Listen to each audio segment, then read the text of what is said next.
Всем привет! Сегодня я сделаю полезное приспособление для мастерской или гаража. Но теоретически такую идею можно использовать и в других местах.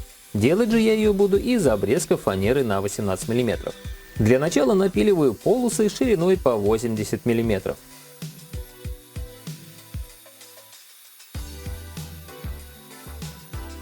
Далее их торцую, чтобы был ровный край. А после этого закругляю углы. Для разметки у меня отлично подошла консервная банка, которую я использую под карандаши. Чтобы было проще, сначала я, насколько это возможно, отрезаю углы, а уже потом зашлифовываю все на станке.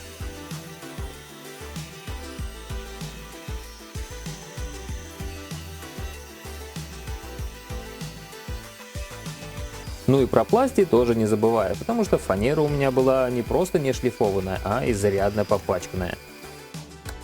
Еще мне потребовалось пару отрезков длиной в 90 мм. Тут также нужно было закруглить торец, но только с одной стороны.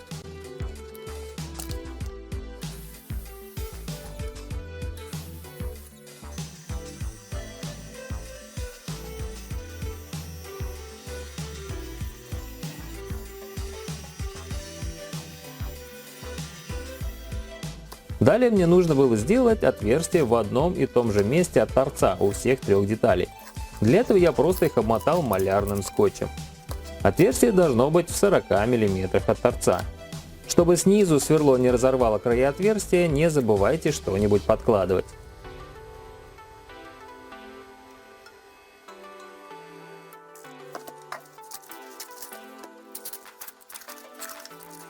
В итоге отверстия получились идеальные. А пока я работаю, моя мастерская находится под постоянным наблюдением и контролем, благодаря тому, что я установил камеру видеонаблюдения от Tricolor. И буквально одним кликом, где бы я ни находился, я всегда могу посмотреть, что происходит в мастерской не только онлайн, но и в записи, благодаря тому, что камера пишет не на свою внутреннюю память, а на облачное хранилище. И это можно сделать из любой точки мира, главное, чтобы был интернет. В настройках я сразу же установил детектор движения, и как только оно появляется в кадре, мне приходит уведомление. И нажав на него, я уже вижу и контролирую, что происходит.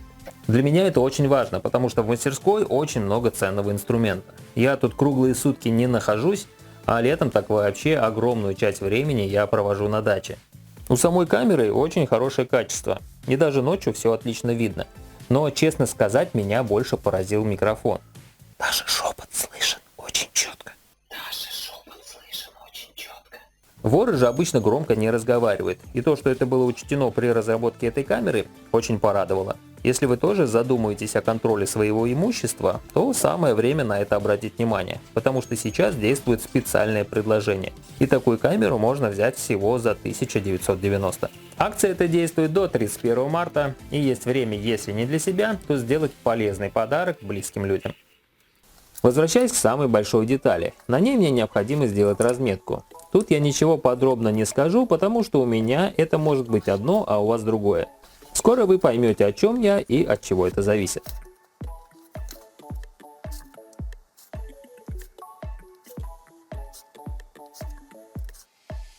Отверстие по всем меткам я делал сверлом на 8, но тут я поспешил и позже некоторые рассверлил сверлом большего диаметра.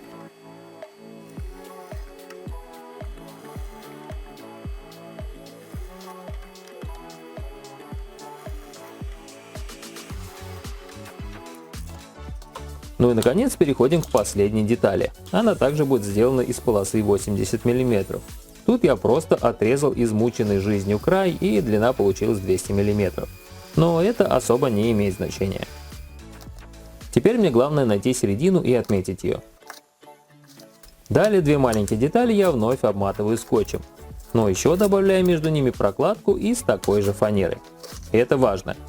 Теперь, ориентируясь на метку, даю другие, для того, чтобы по ним сделать отверстия и прикрутить детали вместе.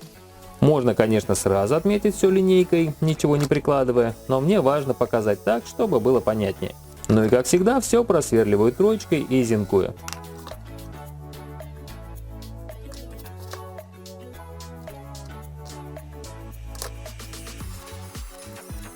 Остается только убрать скотч.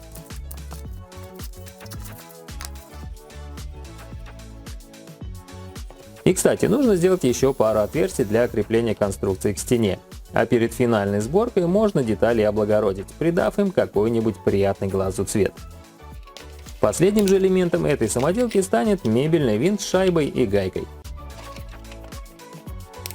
И вот для этого и нужны были соосные отверстия.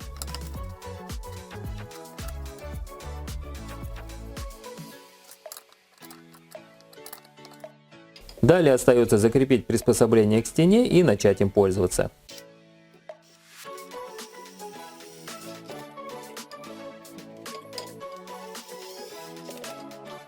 Это держатель отверток. Но точно так же можно сделать и для напильников, надфилей, стамесок и так далее. Система же в пользовании оказалась очень удобной. Обычно у меня отвертки валяются где попало, а это бывает всегда, когда у них нет своего места. А тут как раз все на своем месте. И вот даже в этот раз, чтобы собрать отвертки по мастерской, мне потребовалось минут 20. Теперь нужно потихоньку и всем оставшимся инструментам найти свое место. Если будет что-то интересное, то обязательно сниму ролик. Если вам понравилась идея, ставьте лайк, пишите ваши комментарии и подписывайтесь на канал, чтобы ничего не пропустить. Всем добра и всем пока!